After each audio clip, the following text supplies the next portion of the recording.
See, here's the deal. You're going to face the truth eventually. We all are dishonest to ourselves to one degree or another, but many of us are living incredibly dishonestly with ourselves. We have not gotten to know ourselves or honored the individual that we came here to be, and have given ourselves away basically to other people and allowed ourselves to be manipulated, acquiesce into go along to get along, to the point where we lose our individuality. And the cost is huge, the personal cost. The thing is, you pay it over a lifetime. If you avoid the truth of your behavior, the truth of your motivation, the truth of your mechanisms, your repetitive behaviors that you are clueless to.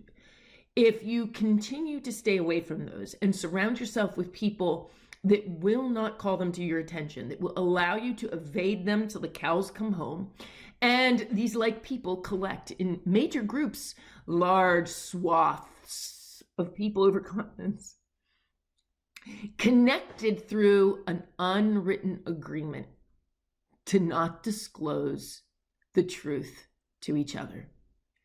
And so there's this unspoken pact to perpetuate fantasy.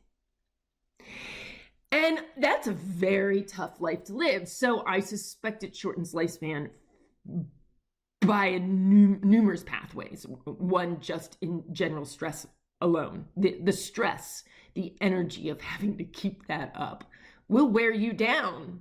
And if you don't even realize it's happening, then you're probably not even restoring properly from when it's happening. It just becomes this pervasive state of being, and it will exhaust your psyche, and that will shorten your lifespan. You'll get sick.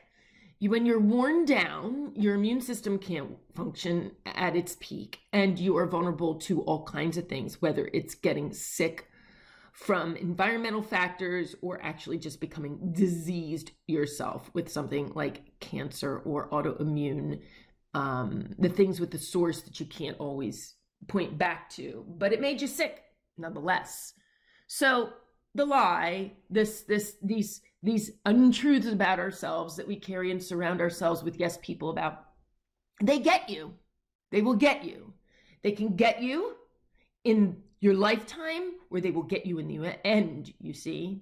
And they come for you at different stages very clearly. These are the transitional points in human development. You know it happens in your teens. You know it happens in your early adulthood.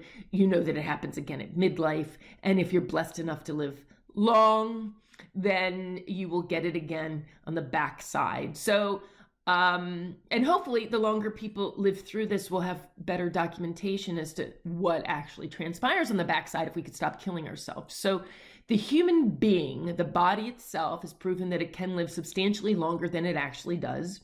And we know that the brain is capable of far more than we give it credit. And so there's a lot of these variables that impact the quality and length of our life. But the lie that we tell ourselves is huge. It becomes pervasive. It becomes the things that we're chasing with pills, with diet, with lifestyle. And they are all important. But they are not outside of the lies that we tell ourselves that need to be healed. And if we do not heal those, we will become sick in so many ways. And we will make others sick in so many ways. So then what happens if you don't acknowledge this? If you go through it, it's very painful. It's very painful to see yourself and the things that you do that you've been seeing in other people and blaming them for all this time. And that's a real hard thing to chew on, really, really chew on. It's a bit of a death, and you will go through some very complex grief every time you chew on this piece of yourself that you've been projecting onto other people. That's how you see it, and criticizing and blaming and then throwing them out for having it. the scapegoating that we do to avoid discovering ourselves.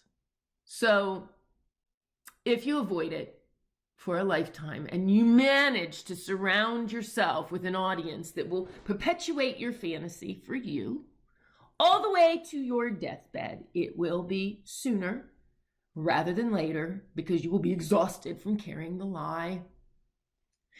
And then on your deathbed, when you are isolated and alone, because people aren't typically with you 24/7, and God forbid there's a pandemic and no one can be with you.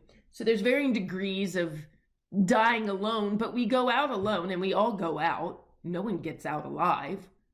But it is there that you can meet your truth when you are vulnerable, alone, and scared of the unknown on the other side. And if you have lied to yourself for however long you have been living, then the fear is likely great because you've been carrying a lot of fear as it is. So this trough of fear will open up for you and you will meet your truth. But you will not be able to do anything about it because you will be dying. I have watched this. I have watched people who have lied to themselves their whole life die. And I have watched people who lived as honest as they could with themselves. And there's certainly limitations each individual has in terms of the depth they need to go to find the peace that it requires. But it's definitely a different passing, one that embraces the unknown, one that graciously passes through a stage that this body will only pass through once. And hopefully with the love and support of the universe that can be heard and felt, because you're not so busy addressing the not truths that you didn't address during your lifetime when you had all the resources available to you to do so. So it's a choice. And the choice is yours.